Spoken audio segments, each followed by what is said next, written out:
இங்க ஒரு கில்லர் ஒருத்தரோட கார்ல டைம் பாம் செட் பண்ணிட்டு வேகமா அங்க இருந்து கிளம்புறான். அந்த பாம் வெடிக்கிறதுக்கு ஒரு நிமிஷம் தான் இருக்குது. பட் அந்த கார்ல வந்தவருக்கு இப்படி ஒரு பாம் இருக்கதே தெரியாது.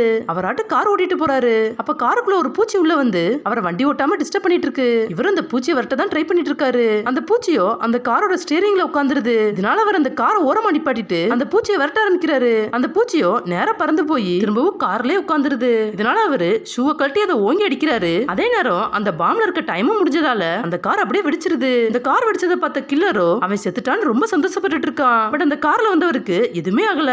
அவர் அந்த கார் பக்கத்திலே தான் நின்னுட்டு இருக்காரு. அவர் அந்த ஷூ தான் ரொம்ப ஸ்ட்ராங்கா இருக்கு போல. அதனாலதான் அந்த கார் வெடிச்சிருச்சுன்னு நினைச்சிட்டு இருக்காரு. இவர் தப்பிச்சதை பார்த்த கில்லரோ கார் எடுத்துட்டு வந்து இவர் கார் பின்னாடியே வர்றாங்க. அவங்க கண்ணை வச்சு அந்த காரை ஷூட் பண்ணிட்டே இருக்காங்க.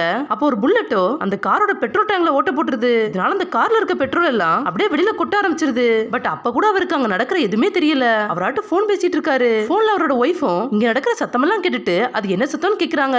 அதுக்கு இவரு ரேடியோல தான் சத்தம் வருதுன்னு சொல்லிட்டு அவர் ரேடியோ ஆஃப் பண்றத நினைச்சு அங்க இருந்து ஒரு லைட்டரை புடுங்கி தெரியாதனமா அதை வெளியில தூக்கி போட்டுறாரு. அதுல இருந்து நெருப்போ வெளியில கொட்டிட்டே வந்த பெட்ரோல் மேல பட்டுருது. இதனால அங்க பயங்கரமா தீப்பிடிச்சு பின்னால வந்த கார் எரிஞ்சு போயிருது. பட் அந்த கில்லர் மட்டும் எப்படியோ அந்த கார்ல இருந்து தப்பிச்சிடுறான். அந்த கில்லரோட காரோ நேரா ஒரு பள்ளத்துல விழுந்து அது வெடிச்சு சிதறிடுது. கொஞ்ச நேரம் கழிச்சு அந்த கார்ல வந்தவன் பெட்ரோல் பங்குக்கு போயிட்டு அங்க இருக்கிறவர்கிட்ட பெட்ரோல் டேங்க்ல ஏதோ ஒரு ஓட்டை இருக்கு, அதை சரி பண்ணிட்டு பெட்ரோல் போடுங்கன்னு சொல்லிட்டு கிளம்பிடுறான். பட் அங்க இருந்தவருக்கோ அந்த ஓட்டையை எப்படி அடிக்கணும்னே தெரியல. இதனால அவர் சாப்பிட்டு இருந்த ஒரு பபிள் கம் எடுத்து அந்த ஓட்டையை அடிச்சு விடுறாரு. அப்ப கில்லர் அதே இடத்துக்கு வந்து ஒரு கர்ச்சிப்ல மயக்க மருந்து வச்சுட்டு மெதுவா அவன் கிட்ட வர்றான். அப்ப அந்த கார்ல வந்தவன் தலைய வாஷ் பண்ணிட்டு டயருக்கு காத்தடிக்கிற ஏற வச்சு அவன் தலைய காய வச்சிட்டு இருக்கான். அப்ப தெரியாதனமா அந்த காத்து பட்டு அந்த மயக்க மருந்து வச்சிருந்த கர்ச்சிப்போ அந்த கில்லர் மேலே பட்டுருது. இதனால அந்த கில்லரோ பக்கத்துல இருந்த ஒரு பெரிய டயருக்குள்ள போய் விழுந்துடுறான். அங்க இருந்த மத்த டயரும் அவன் மேலே விழுந்துருது. இவர் இங்க நடந்தது கூட தெரியாம அவராட்ட ரெடி ஆயிட்டு அங்க பெட்ரோல் போட்டவருக்கு காசு கொடுத்துட்டு கார் எடுத்துட்டு அங்க இருந்து கிளம்புறாரு. அந்த கில்லரும் மெதுவா டயருக்குள்ள இருந்து எந்திரிக்கும் போது அப்ப அந்த டயர் வெடிச்சு